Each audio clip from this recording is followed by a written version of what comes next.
Academic supports for college students with serious mental health conditions. Video series.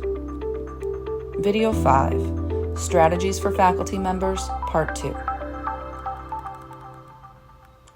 In addition to the strategies shared in Video 4, there are many ways in which faculty can be supportive of students with mental health conditions, such as responding to different levels of student transparency, checking in with them, approaching students when concerned, and connecting students to services. Responding to different levels of student transparency. Some students will be forthcoming about their mental health. Others will disclose that they are struggling, but may not disclose if it is related to a mental health condition. Faculty are sometimes left to discern the best response and what they are comfortable with. When a student has not self-identified but is struggling, start an open conversation with them about your concerns without placing blame. Instead of, "Why are you failing my class?" faculty can say, "I am worried about you because..." When a student self-identifies as having a mental health condition, validate the student's experience. Be empathetic and supportive. Help them connect to helpful resources or people. Be cooperative and thoughtful in making accommodations and modifications. So I have been teaching for 20 years, and in that time, lots of students have sought me out to come and talk to me about their well-being, not just in class, but outside of class.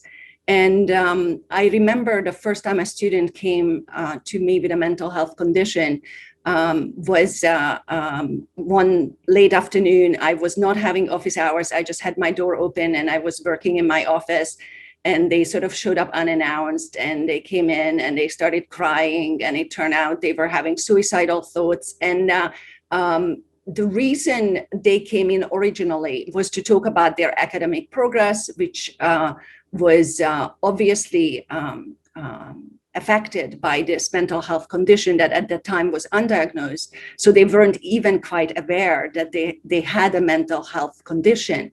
And I think that's something that happens very frequently, is because we know that students often first develop mental health conditions in college. So when they come to you, I think it's important to recognize that they might not know exactly what is going on. And so the conversation often begins with what's going on in class, because the mental health condition can affect not only participation. It's not just that they miss classes, but also they could miss deadlines, or also somebody who has been very active in class before now is less active. So there's a number of ways in which students' mental health condition can affect them. And sometimes they themselves do not exactly understand what is going on with them. And I think as a faculty member, it's very important to recognize these signs. And I think I have asked students to come and talk to me in the time since. I have become better about seeking these students out and just ask, what's going on? Is there some way I can support you? Because we are here for you to learn well. And I think it's important to realize again that they might not know what's going on so well themselves.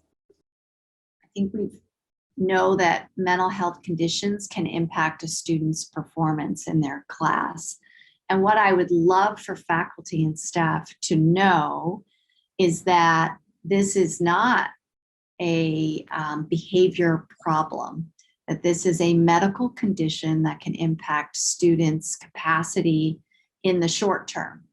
And so leaning in with empathy to understand what's happening, not what did you do wrong or what's wrong with you kind of questioning, but how can I be helpful to you?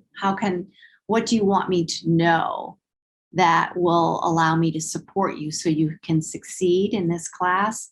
That type of approach and development of a relationship with a student who comes to you saying, I'm struggling with depression or anxiety, and I need a little extra support or an extra time. I think is really a critical way of engaging with students who live with mental health conditions. There's a tendency to say, well, what are you doing wrong? Or give advice. I would say, refrain from giving advice and just ask, how can I be helpful? Start there. and see what students say, and then see if there's room for collaboration or helping students access resources that are already on campus. Checking in with students. Checking in with students can include letting students know that you are open to talking with them about their well-being on campus, asking students how they are doing during one-on-one conversations, such as during office hours. During conversations with students, faculty can be supportive by giving students their undivided attention, listening carefully, asking open-ended questions, allowing for silences in conversations. In my experience, the best thing that a faculty member has been able to do for me, while experiencing my mental health condition symptoms or not, is really just checking up on me. Is really sending an email. And if someone, for example, as I've stated, sometimes and this is generally a pattern of mine, I'll start out a semester, really energized, really well taken care of, and stable, because that's my intention for the entire semester. And oftentimes that'll fall through by the end. And, if they're able to see that I'm trying, oftentimes I'll get an email and be like, and they'll say, is there anything I can do to help you? Do you need an extra week or something like that? And so that's part of the relationship building that I've been able to create with a lot of my professors in my department specifically. And I've been transparent with them about, sometimes what I need, and oftentimes when I need extra time to get things done. And so that's understanding and softness and just reaching out and asking if students are okay has been so helpful at the best times. So the student came to me initially because they wanted to explain a recent absence. And so they initially approached me about this over email.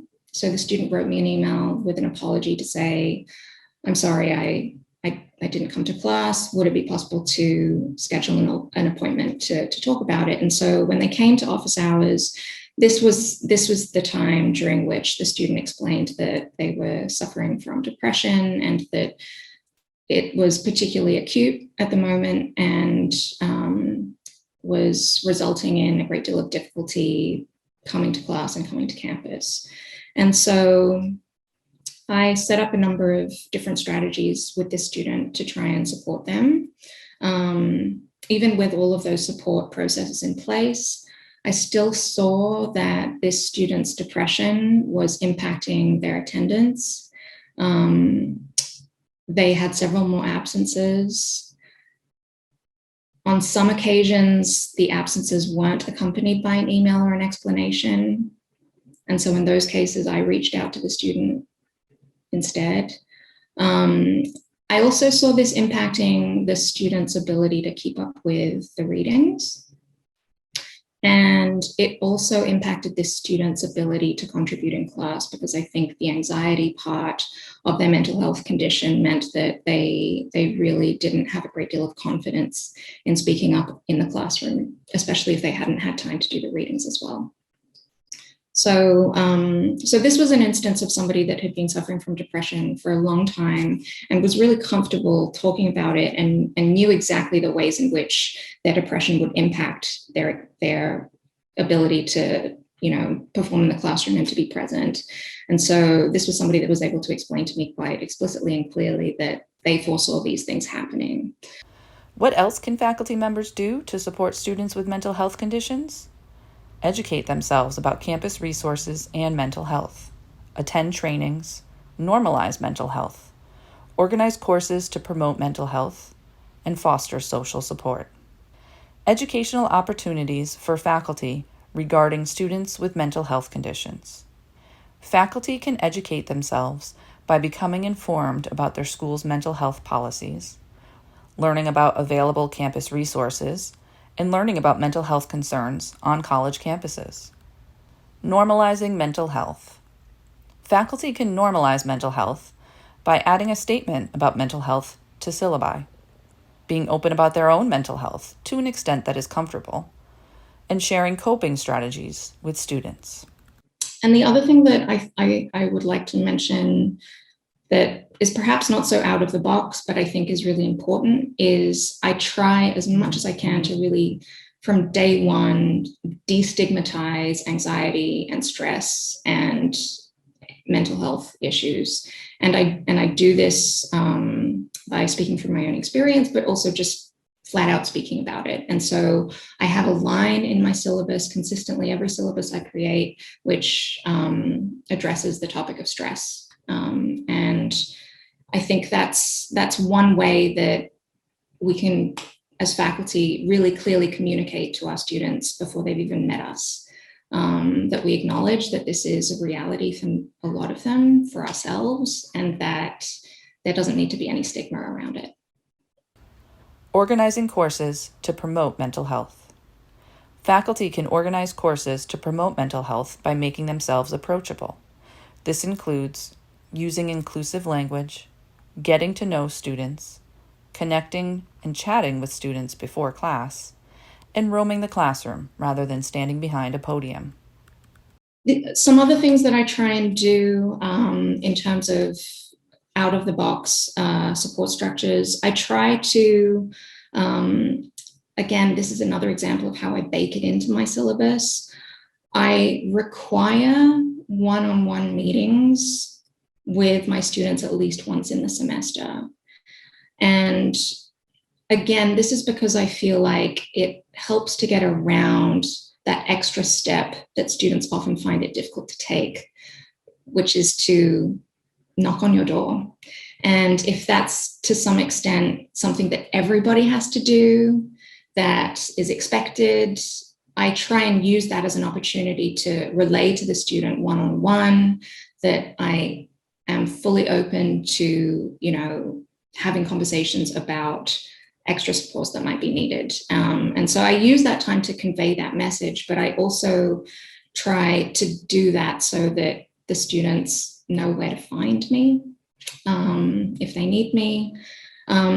Something else that I try to bake into my syllabus just to make sure that there are more options for students just in case a crisis comes up, I always try and provide ample extra credit opportunities so that if a crisis does come up for a student and they perhaps miss a deadline, that they always have extra credit exercises and activities to lean back on.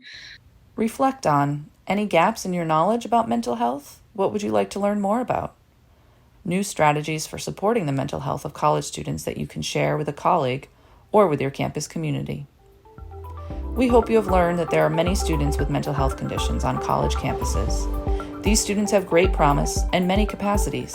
As a faculty member, there are many strategies you can implement to help support their success.